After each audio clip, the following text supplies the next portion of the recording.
Hello, welcome to the Word Cafe podcast. This podcast has been designed with curated content that centers on the power of words. Can we really do anything without speaking? Can we really do anything without the agency of words? Yes, that is what this podcast is all about. And I am your host, Amakri Isobwe, your neighborhood word trader.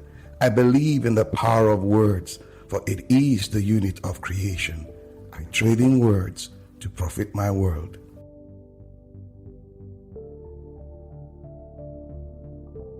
You're wondering what I'm doing here, right? Sitting this way, casually. Well, I'm here to do what I love doing, sharing some thoughts, opinions, my, as we'll describe it, gut feeling. Recently, I was processing certain thoughts about life, purpose, and all that. And this thought came to me, would I say attended to me. The cycle of the earth. Does the earth go through a cycle? Like a pattern?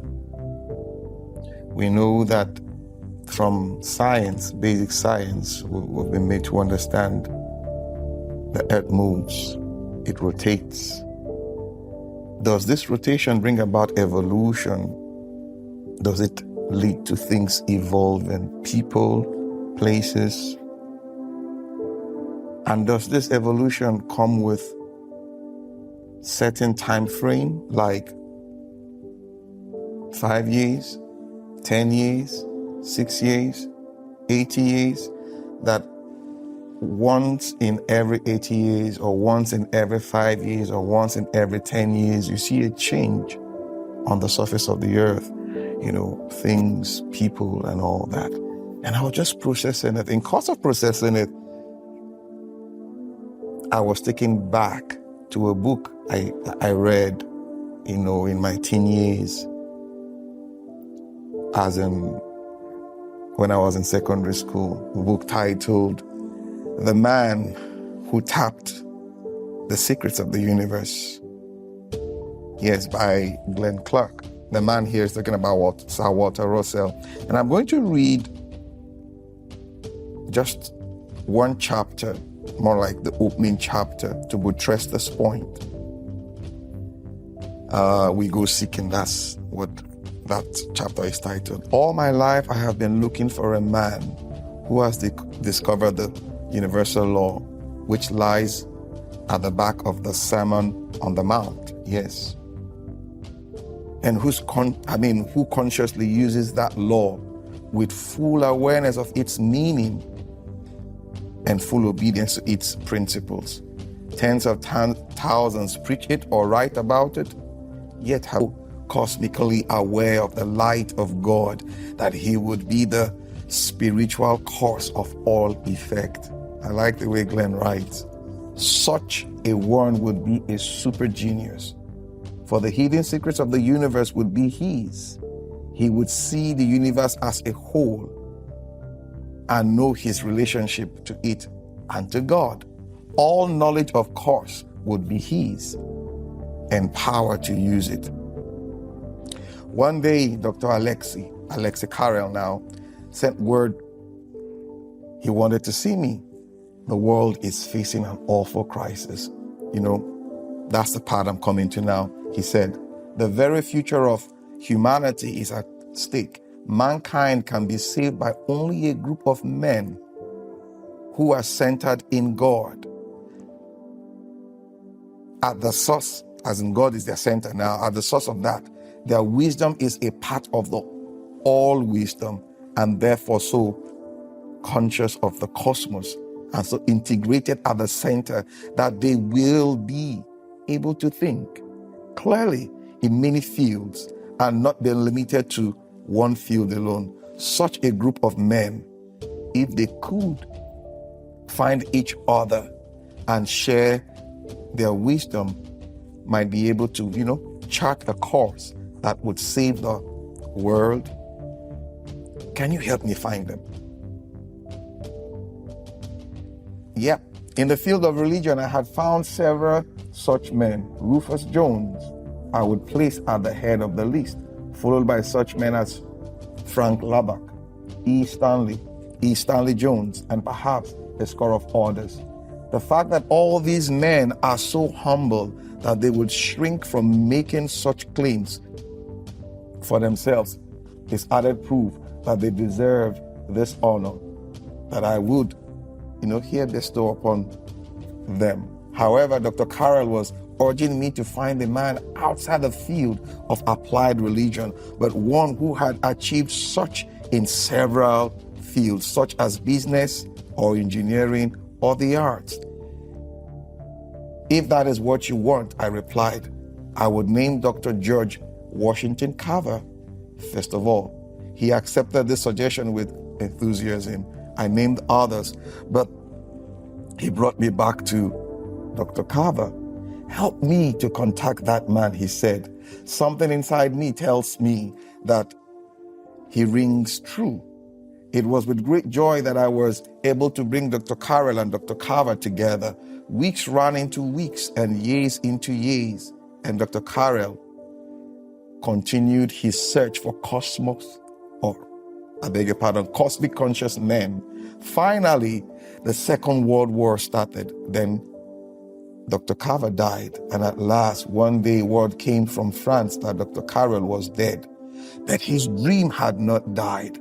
I am still looking for men who are so conscious of the spiritual source of all creation that their wisdom is a part of the all wisdom.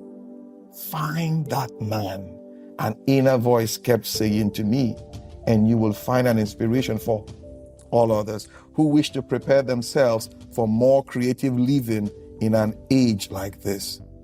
And then, by the goodness of God, I was led to that man. I had started college or training school, the purpose of which was, first, to get people centered in God. Second, to open avenues by which their wisdom would be seen to be part of the all wisdom.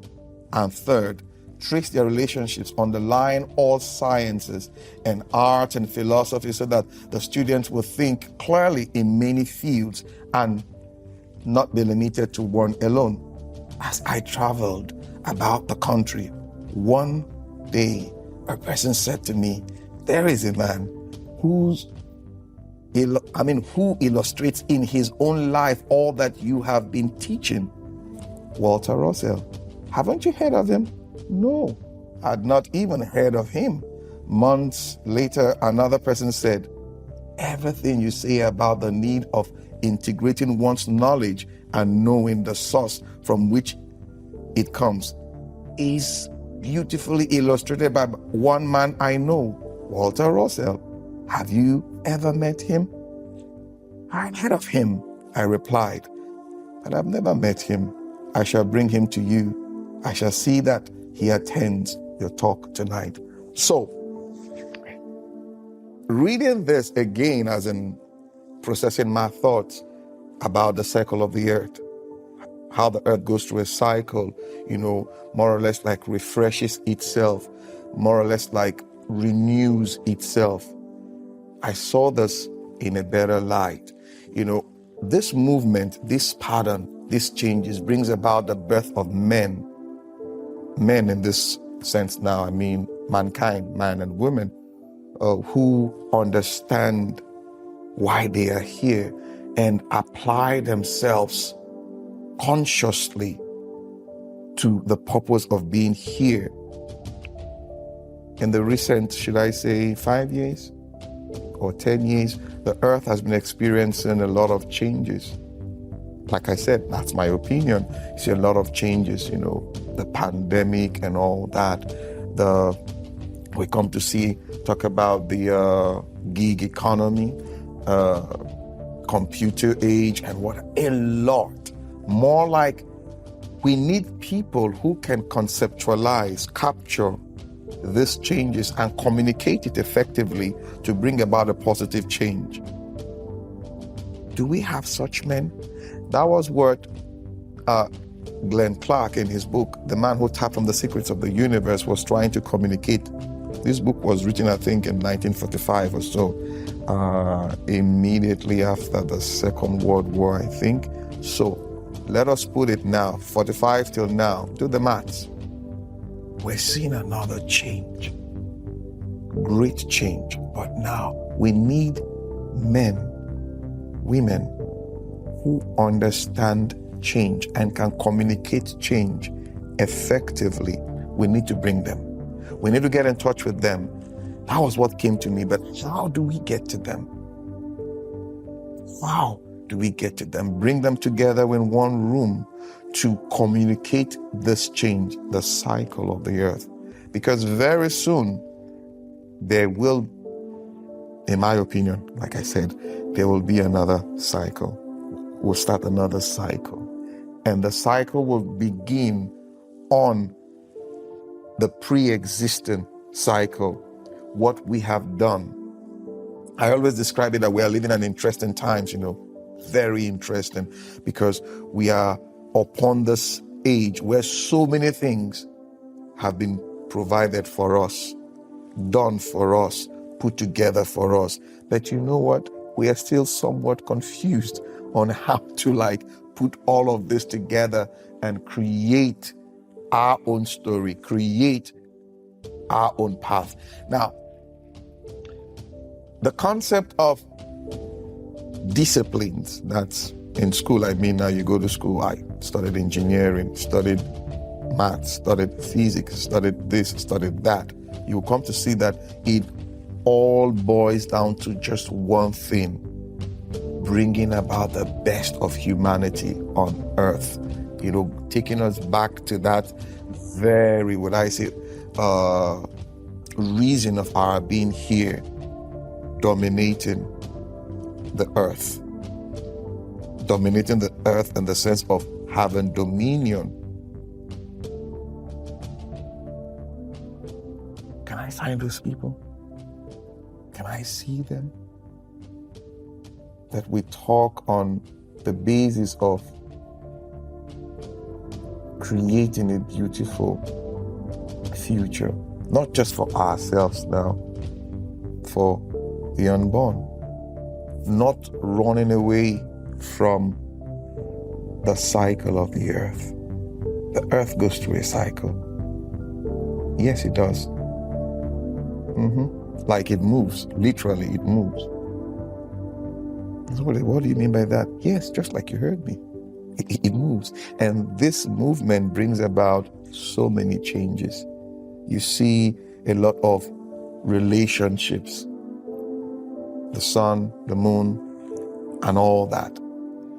But one thing drives this change, and that is us, human beings, mankind.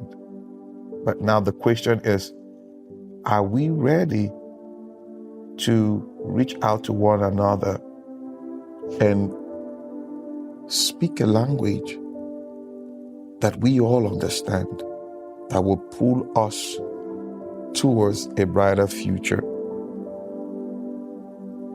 That's one question that has been going through my mind. And that is what has driven me to start the cycle of the earth. It sounds like a science fiction movie, isn't it? A title for a science fiction movie. But that's the truth, the cycle of the earth. We go through a cycle. We go through a cycle. And you know that when things go through cycles, they create patterns. And when you follow the patterns, you come to understand, okay, you understand the future by going back to the past. This was what it used to be, or this was what our fathers, our ancestors left for us. We'll call them clues, more or less, like breadcrumbs. You follow the breadcrumbs and all. So I think that's where we are now. 2020 introduced, would I call it, the new cycle. The pandemic created a lot of things. We call it disruption, yes. But you come to see that now a lot of things have changed. The way we think, the way we perceive, the way we appreciate. So now, on this premise, a new pattern has started. How do we go about it? How do we embrace it? How do we pursue it? There are men out there, yes, who are burning with such passion too, and they are looking for themselves. I hope they will see this, and I hope that we all will see this and embrace it in a good way to forge a new path. Beautiful. All right. This is just my musings, I just wanted to share this with you. And my last thought on this. I'm from Nigeria. I'm a Nigerian. And the cycle of the earth turning in our political sphere, this is like our political climate fell into this new cycle of the earth. Things are happening everywhere across the globe. People are asking, requesting, demanding. So in our own country also, we're seeing that now. Yeah, we're seeing that the young people are asking. They are asking, they are demanding, they are requesting, because there's a change, there's a cycle. So the question now is, are we ready? Are we ready? I mean, those people who understand and can communicate change to capture this and put it in such a frame that will create positive development. I hope they catch this. We don't have to, because cycles does not bring about destruction. No, they bring about change. But now, your ability to interpret that change is would either lead to a destructive path or a positive path of building. Just like we saw from what I read, some of the excerpts I read, these guys were they saw it coming. The recession and all that before the First World War. They saw this coming, like there's something happening, and we need to look for people that will, would I say, depressurize the pressure that is coming. Find a way of depressurizing the pressure that is coming and communicate. Change brings a kind of pressure, on us. So can we get such men that can receive this pressure, pressurize the pressure and bring out the best? Yes, the First World War happened, the Second World War happened, but somehow these men found themselves and they did what was needed and they brought about that positive change. These men are still around. Well, I'm going to stop here because there's more coming. Yes. I love it when it comes like this, it falls like rain on me. And what do I have to do? I try to put it together, because I've come to understand that when a thought hits you, you think it has just hit you. No, it has hit so many people. And somehow we see it from different dimensions, but the message is always the same. And what is the message? Hope. Positive future. A better life. It is possible. I guess I have to stop here now before I start shooting, like they say, shots fired, shots fired, shots fired. But I think good shots have been fired. All right, till I come your way again. What's the name? Amakri Sobri. Bye for now.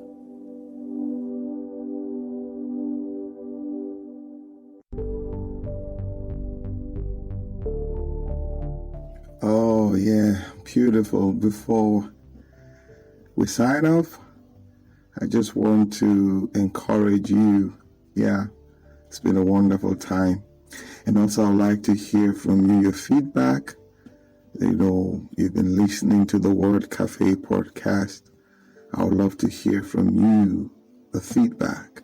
If you have any questions, you go ahead and ask those questions. You can reach me at my email address, amacrigaribaldi@gmail.com. Amacri is AMACHREGaribaldi@gmail.com.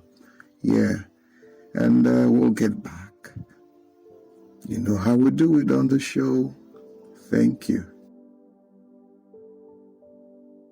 Awesome time it has been with you on the Word Cafe podcast today. Thank you for being there. You can catch me up on my social media handles, Twitter, Facebook, LinkedIn, Instagram, all at Amakri Isoboye. Also, you can get copies of my books, A Cocktail of Words, The Color of Words, and my HR notebook on Amazon and on Robin Heights online bookstores. You can also subscribe to my YouTube page at the same address. Yes, till we see you again. Bye for now.